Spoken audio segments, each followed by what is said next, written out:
울면서 구부려. 왜 동영상을 가다가 말고 오지? 울면서 구부려.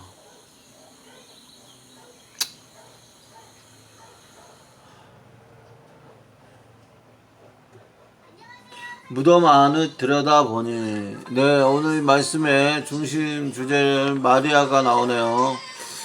자, 예수님의 사망 권세를 깨고 부활하셨습니다. 예수님은 사망 권세를 깨고 부활하셨습니다. 예수님께서 십자가에서 죽으셨지만 사망 권세가 그를 붙잡지는 못했습니다. 부활은 기독교 신앙이 궁극적으로 승리와 이김으로 기절된다는 것을 알려주는 가장 확실한 증거입니다. 그러나 오늘 본문은 그저 예수님이 죽음에서 부활하셨다가 중심 주제가 아닙니다. 부활하신 예수님을 누가 처음 경험하게 되었는지를 통하여 값진 교훈을 깨닫게 하시려는 것입니다. 이에 대하여 남성 제자들이 아니라 막달라 마리아에게라는 말을 힘주어 강조하십니다.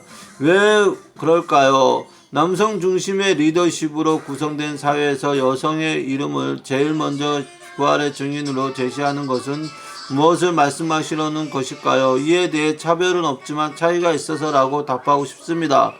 이제 어떤 신분이 성별의 차별이 없는 새 시대가 활짝 열리게 되었음을 말씀하고자 합니다. 예수님은 그런 세상을 꿈꾸신 분입니다. 비록 십자가를 통하여 좌절되는 듯했지만 부활로 예수님이 꿈꾸신 세상은 더 힘있게 뻗어나갈 수 있게 되었습니다. 이제 제자들을 축적으로 만들어져 갈 신앙 공동체 시대에는 이런 예수님의 정신이 더 가속화되어야만 합니다.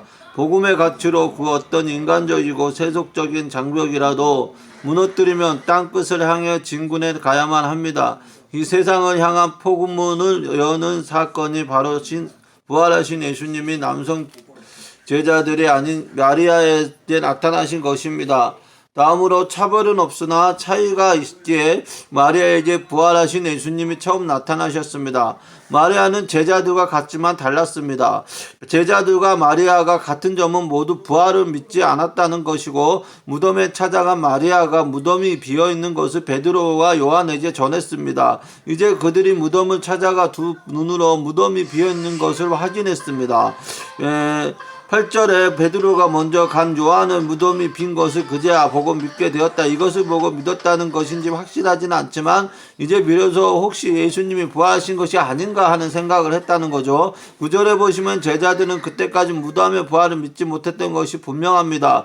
제자들의 부활 신앙이 예수님을 부활케 한 것이 아니고 이러한 모습은 마리아께서도 마찬가지입니다. 14절에 그녀는 부활하신 예수님이 나타나셨지만 알지 못했습니다. 꿈에도 부활을 상상해 본 적이 없기 때문이죠. 이것이 제자들과 마리아의 차이점이고 일치한 점입니다. 그러나 차이점이 있습니다. 제자들은 빈 무덤을 목격하고 그냥 집으로 돌아왔지만 마리아는 무덤 밖에 서서 철저하게 울었습니다. 부활의 증인이 된 이유가 여기였습니다.